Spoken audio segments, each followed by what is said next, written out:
Ayan, magandang hapon mga idol. Rest back, rest back. Zero kami, zero nung nakaraan ni Sir Nilo. Ayan. So, ito kasama natin. Yung Mrs. si Bunso. Ayan.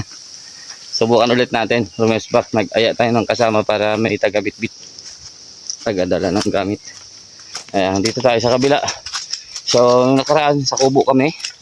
Sa tree house. Kung napanood nyo yun mga idol. Nagbumba ang 5 pato. Ang problema, dito sa harap nito sila bumaba. So hopefully nandito pa yung mga putik o yung may tubig para dito natin sila tambangan. So alas-tas na ng hapon, hiri tayo ng hanggang dilim. Try natin. So gamit ulit natin ito. So hindi pa nabebe na manuhan yung parts natin mga idol. So good sana tumama yung unit. Problema, wala namang target. So tayo mga idol na mauulam. Samahan nyo ako mga idol sa adventure namin. Hopefully kahit kaunting swerte lang meron kami. So pumutok naman sana ako nun. Mintis naman, mali yung wind call mga idol. Yung sa shooter, right to left yung wind. Samantalang dun sa target, kasi open na dun, is left to right na. So medyo umiikot, kaya tricky. Ngayon dito kami sa open para alam agad natin kung saan yung direksyon ng wind. Hopefully mag-connect tayo.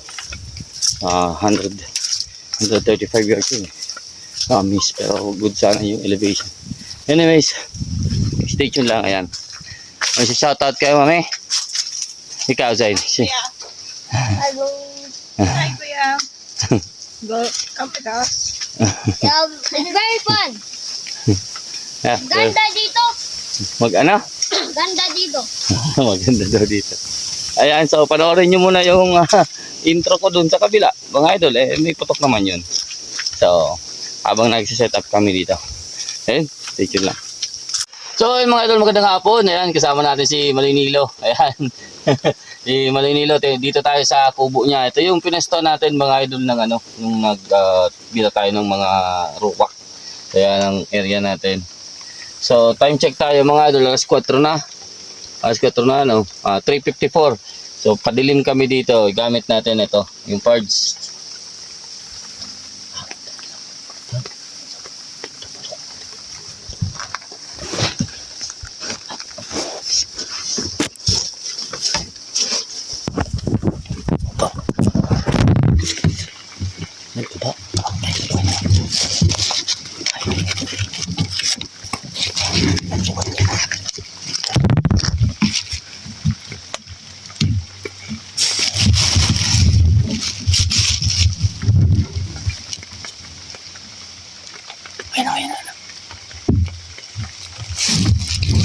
Ito ang kontak na.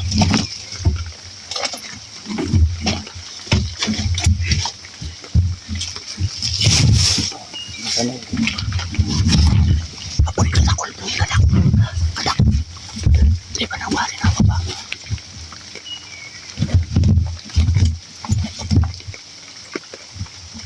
Lima. Sige, ikot-ikot.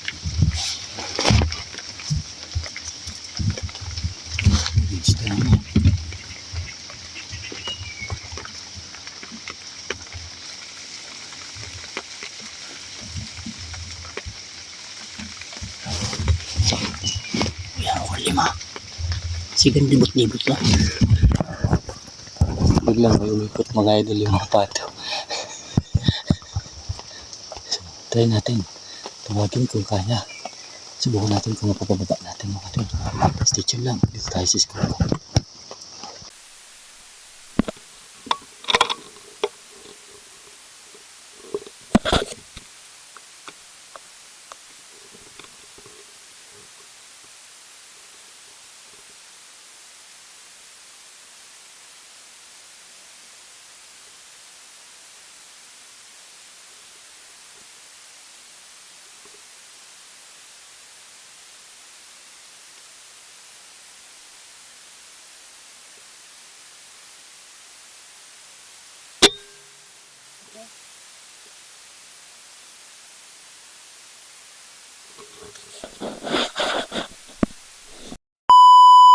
Ayan mga idol, so dito yung ruwak natin, yung decoy natin mga idol. Medyo maganda, may hangin.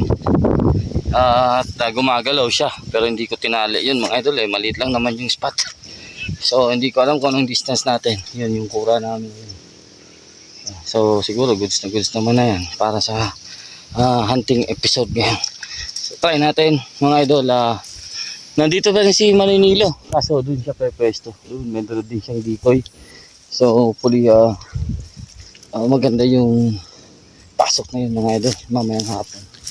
Yun lang inaabangan natin sa tikling or ano. And hopefully connected ito doon kasi yung dala natin is yung luma natin Bluetooth speaker. So sana hindi mawala yung connection natin. Ayan. Masakit sa paa. Mabango yung putik mga idol.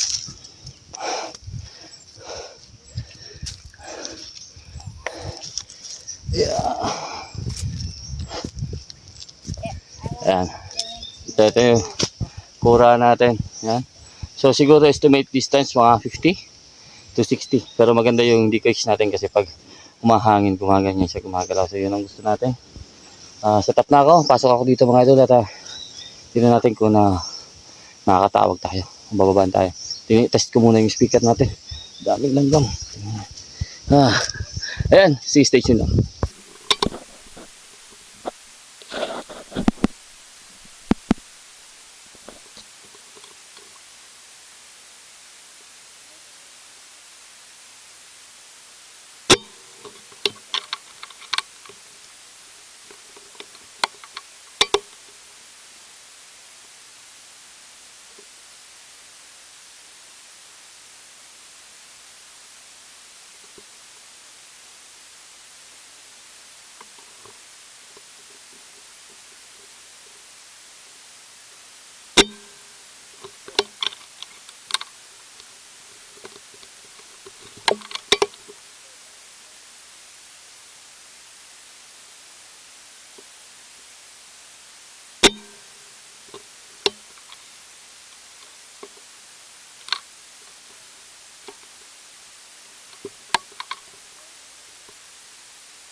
Ayan mga idol, bali tatlo lang kami.